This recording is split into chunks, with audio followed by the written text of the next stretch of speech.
Hey, it's Brendon Payne with Century 21 again, and I appreciate you watching this quick video. Today's topic, I want to talk to you and give you some advice and some input on how do you handle sellers' questions about feedback on their property.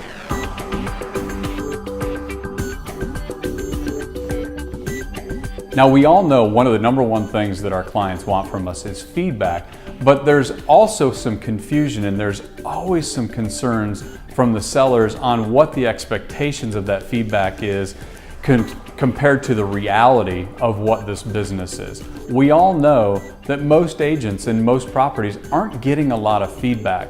Now, the question is, have you really explored and do you understand why? Because if you don't understand why, the points I'm going to share with you are going to make a lot of sense, and that's information that then you can share with your clients. The first thing you need to remember is when you're listing the property, you want to future pace your clients so that they understand why and how they may get feedback. Because not every agent is going to give them feedback on their property. Here's the reasons why. First, most agents are showing clients 10 to 12 properties. So when they're showing them that many properties and then you get them an email the next day or you make a phone call and say, hey, can you give me some feedback on this? You have to remember, they may not even remember the property that you're talking about.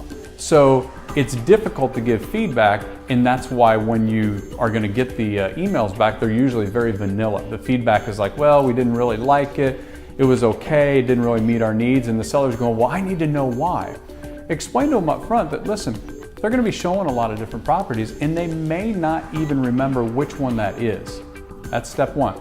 Now, another reason that you typically won't get feedback from really good agents is, remember, the buyer's agent has a fiduciary duty to their client to get them the best deal, just like you as the listing agent has a fiduciary duty to your client to get them the highest price for their home. So you can imagine when I'm asking for feedback on one of my showings, that buyer's agent understands that if they turn around and give me something that's going to help me sell that property, one, their buyer may not get the property now. Two, they may ruin their negotiating position because they gave me some insight into what that buyer thinks, and now I can use that against them in a negotiation. That's the number one reason that most really quality agents don't give a lot of feedback. Now, you can explain that to the client so that they understand, listen, my job is to be able to give you market feedback. Give you feedback on what I'm hearing, what I'm seeing, and what the market's telling us, so we don't have to rely on what that individual agent's seeing. If you explain these things up front, those two reasons and those two explanations have helped immensely in my relationship with my clients so that they understand I'm doing my job and they understand why they may not get the feedback that they're really hoping for. Hopefully this has been something that you can use in your day-to-day business. If you're trying to grow your business or you know anyone that is, I'd love to talk with them. We always have room for a couple of great agents on our team.